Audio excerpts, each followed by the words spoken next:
All right, thank you very much for your continued support and for being with us. Today we are discussing budgeting for children. And as usual, our guest in studio is Mr. Elijah Don Bonyo from the Joining Forces Alliance. And Elijah, I think I enjoy every bit of this discussion. And we've discussed about the figures, we've discussed about the roles of NCCS and the Department of Children's Services. Now, I want us to continue something here before we go into the 2021-2022 budget, because there is some interesting thing here that I want us to touch on, that is on childcare support and protection provided. Mm-hmm. Yes. Now, from the numbers here, the number of children in emergencies provided with psychological support, that is in the 2017, 2018, 18, 19, 19, 20. Now, in 2019, 2020, I want to mention this, that the estimate was 106,755. And what was achieved was 23,980. Mm-hmm. And the reason why this number was achieved, mm-hmm, or why the target was not met, was because COVID-19 crisis limited rescue of children and funding was inadequate. Now, just you mentioned that COVID-19 actually necessitated this rescue of children, because there like a lot of children were traumatized during this COVID-19 during this COVID-19, and so many parents lost their jobs, and there was a lot going around in families and all that. Why is it that we have 23,000 instead of 106? And the reason we are giving is COVID-19. Okay, so this is I think this is an interesting one. From March this year, that was part of not this year, the other year, right? March last year. March 2020 was part of the financial year 2019-2020. In March, when the schools were closed, first of all, children were in school on a Friday.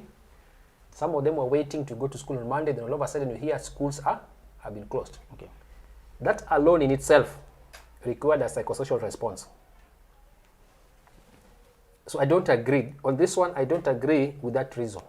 Okay, because March, April, May, June, already you could see children are at home. Some of them are wondering why they're not part of the online classes because of the challenges where they live, maybe internet, access to phones, access to computers. Some of them are wondering why they're at home with their parents. People are not going to work. Yes. People are losing jobs. There's crisis. There's no food. Sanitizers are being distributed. Water is being distributed. Cash transfers is being given. So children are asking, how come all of a sudden we're in this situation? That was a moment that we needed to start psychosocial support, including psychosocial first aid. So when we say that there's a report saying that at a moment psychosocial support was not provided because of COVID, I have a problem with that report. And then we are saying inadequate funding, that's a problem. At this sector report level, you are reporting against what you planned, for which you are given resources for. Yes. So inadequate funding does not apply. Inadequate funding is another matter, because you have set your targets. Budget has been approved for you. You have signed a performance agreement and said, based on the budget you've approved, I will do ABCD. So when you say inadequate funding, why don't you be specific and say, I wasn't given, the money that was approved was never given to me. So the reason is not inadequate funding. The reason could be, maybe Treasury did not release the money. I don't know. Okay. Now, but the COVID issue as an excuse, no. But now when we looked at the other budget. I think some statements here. There's a point where the money allocated was not utilized to completion. Like the money was not used. Like the whole of it was not used. So where like I think this happens in government, right?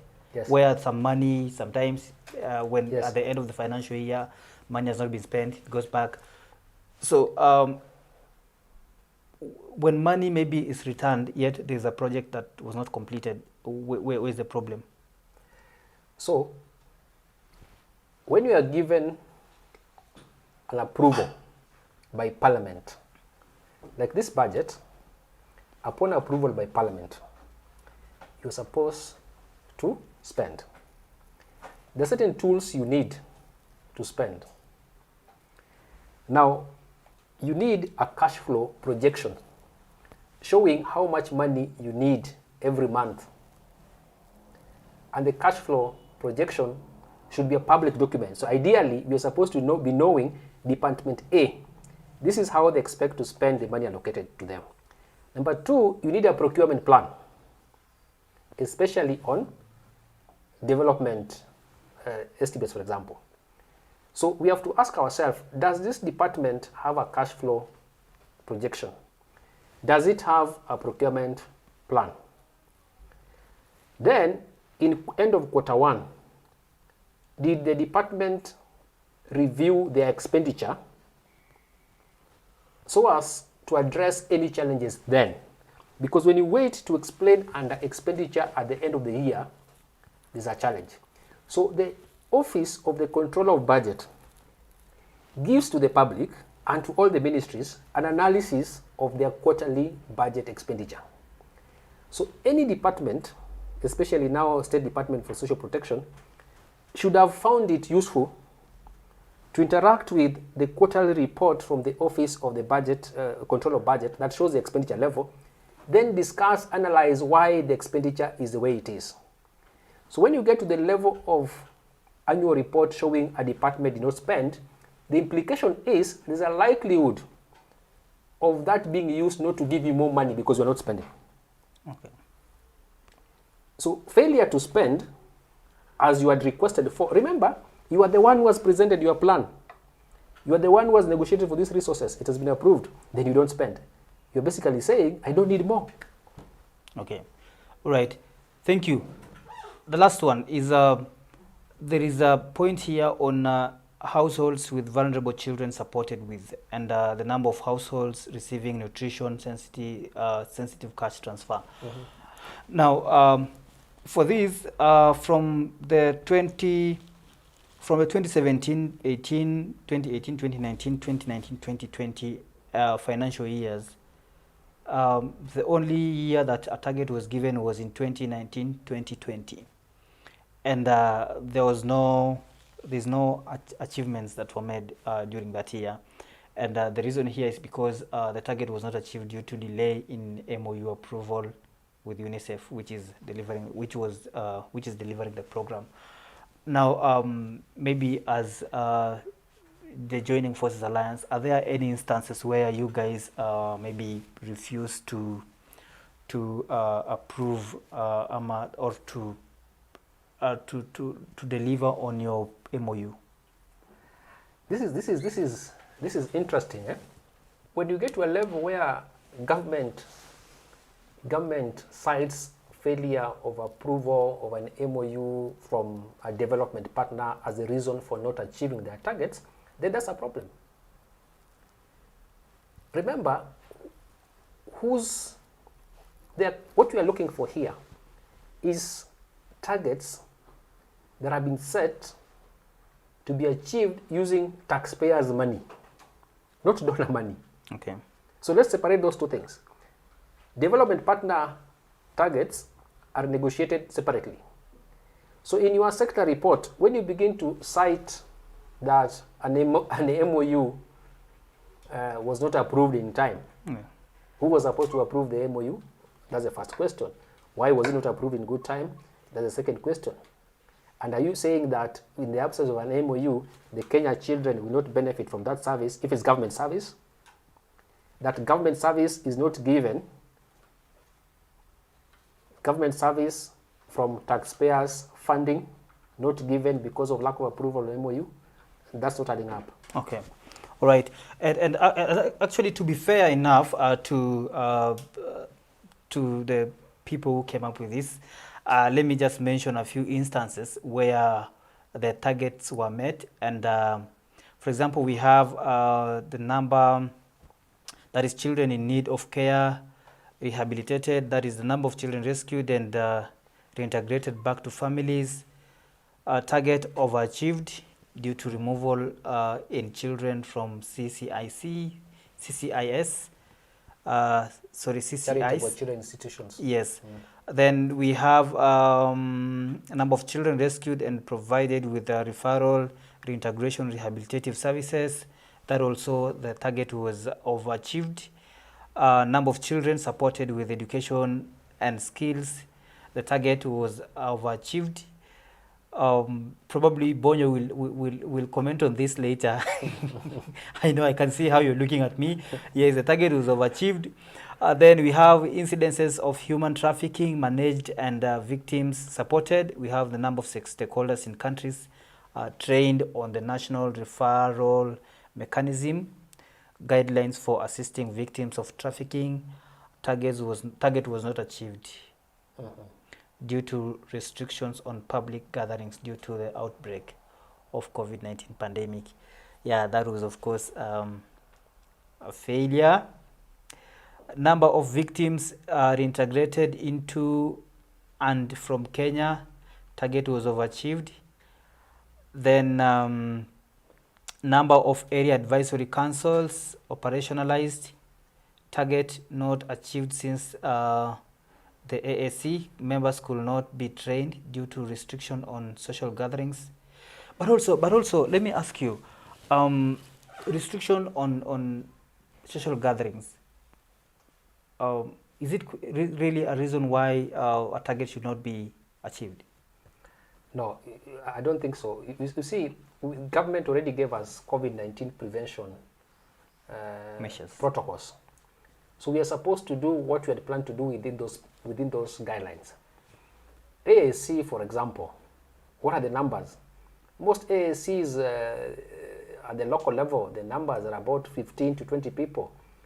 So are we saying that if you had planned to train 20 people, you didn't train them because of restrictions of COVID?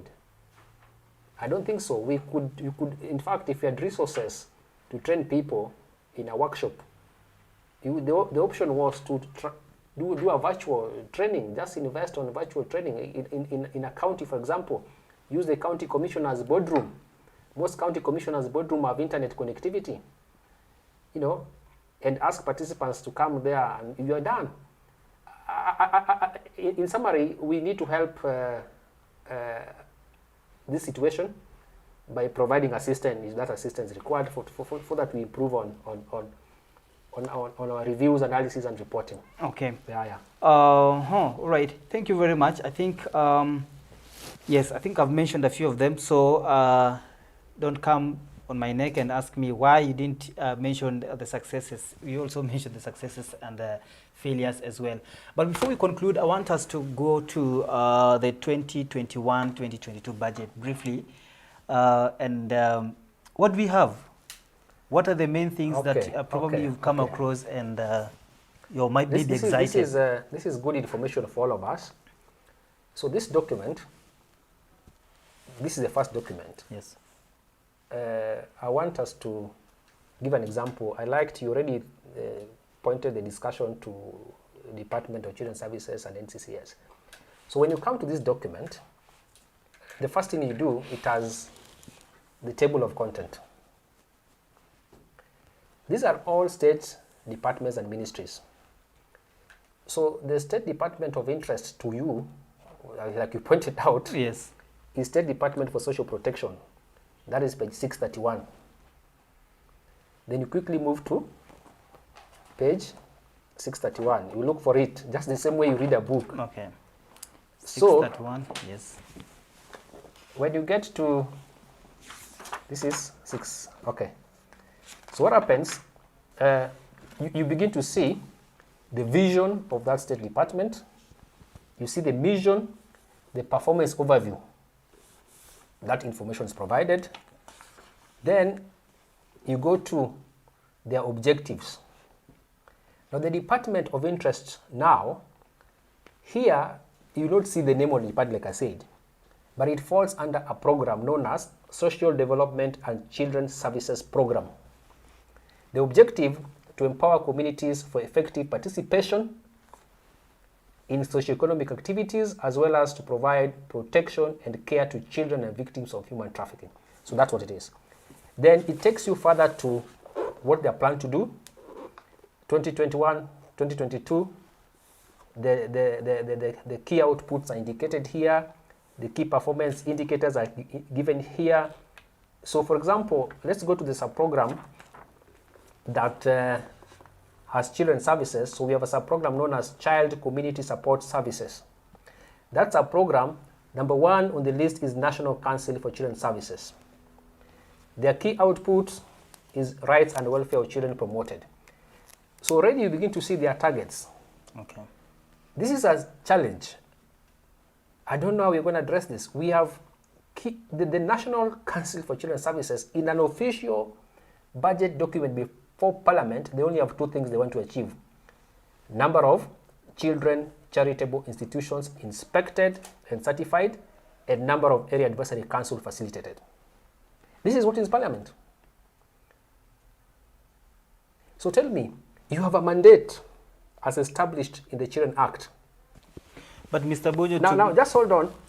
Then you have put the number. So we know they do a good job. Yes. We know they wake up every day and go to bed very late. They're doing a good job. But the challenge is that you are not demonstrating your good job in the official budget document. But maybe to be fair, could it be maybe because of all these debts that we are paying now, maybe they fear putting some of the things because they know, of course, they will be scrapped off? Let me, I will come to that. Let me show you something. The second thing, you asked me about child participation. And I told you there's no money for child participation. Now, second thing, we have another output called children participation on their rights and welfare promoted. They target again number of children assemblies, number of annual celebrations. So annual celebrations. Is an annual celebration a target? That's what I'm telling you, we have a problem. Then, okay. Then, and this issue of alternative care, alternative family care. So this is basically what it is. So once you finish this document, these are targets, right? Now, at the end of the State Department's section, you get the figures. So the State Department for Social Protection now, you narrow down to the Department of Interest. That department, the name will not be here. You see the program. The program is known as Child Community Support Services. In 2020, 2021, they had 1.5 billion. In 2021, 2022, there's a projection of 2.3 billion. Now, once you finish with this document, this is program-based budget. Now, you come to recurrent estimates if you want to see the details. Okay. So the recurrent estimates, is it among these ones? Estimates. Okay. Recurrent. I think it is among what we had here. We have this is volume. Okay. So what you do now, yes, this is it. Estimates of recurrent expenditure, volume 1. So you come to volume 1 and go to the table of contents. So the department you are looking for, this is volume, it's in volume 2. This is volume 1, so volume 2 again, look for volume 2. Okay, I'm here to support you, man. Volume 2. Yes, it's here. So in volume 2, look for page 831. 831.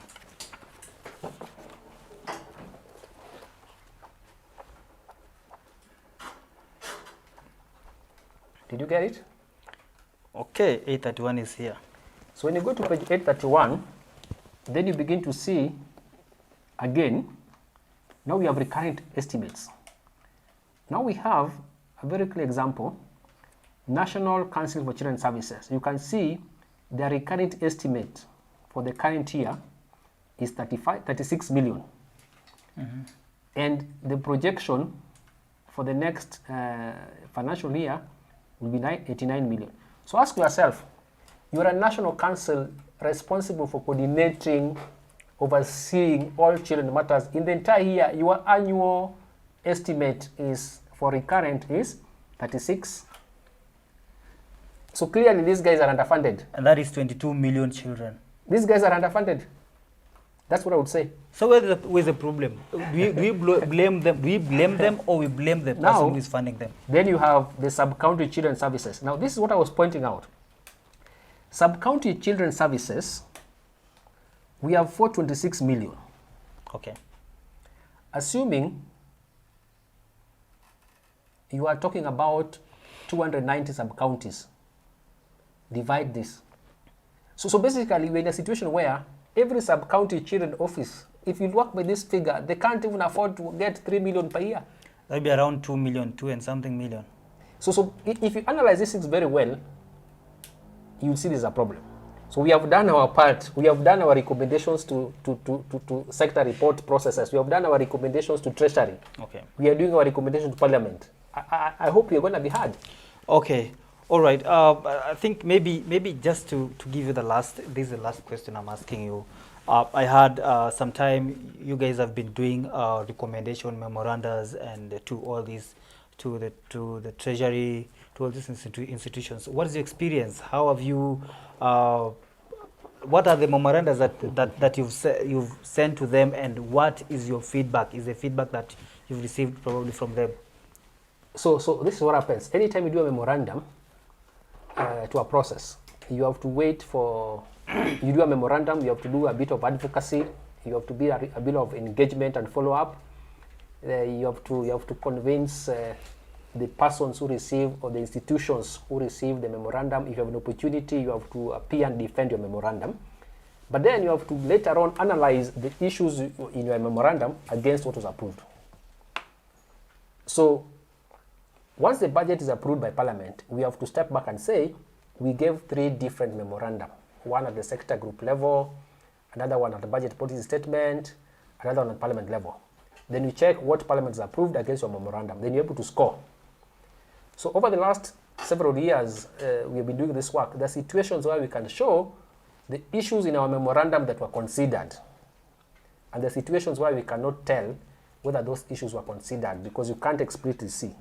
So when you submit a memorandum, chances are you may succeed in 1 or 2, but you may not succeed in all of them. So it's important always to submit written proposal when you are asked to do so.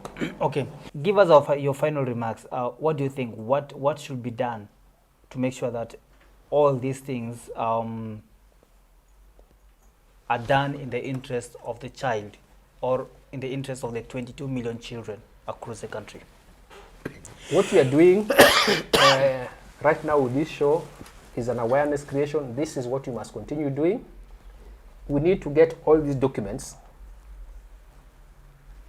from your place out there to the public. We need to educate the citizens more, for the citizens to play an active role in interrogating these documents. I wouldn't be surprised if we have also public servants who may not be having an idea of what these are. So you must also consider ensuring that public servants are equally given the details. Because if everyone, the citizens and the public servants, understand the details, then we are going to engage from a point of knowledge. When you engage the demand side and supply side, engage from a point of knowledge, then you are likely to agree on recommendations that helps the country to move forward in the best interest of the children. Okay. Thank you. All right. So awareness creation is very important. Thank you very much, Mr. Elijah Bonyo, for this candid discussion. I really love it. And I've, of course, learned so many things from this discussion. Thank you very much for joining us today. It has been amazing having you. And I know we've mentioned several departments, several people. The most important thing here is, are people aware of what they're supposed to be receiving? Because, you know, we have millions of children, but they're not getting what rightfully belongs to them. That is why we are here, so that children can know, parents can know, caregivers can know that this is what children should be receiving. And the government should play a key role in making sure that children's rights are put forward. Thank you very much. You can find us on our social media platforms at Colin Sorono, at Edi Bonyo here on Twitter, at Mtoto News on Twitter, and at Joining Forces Alliance. Thank you very much.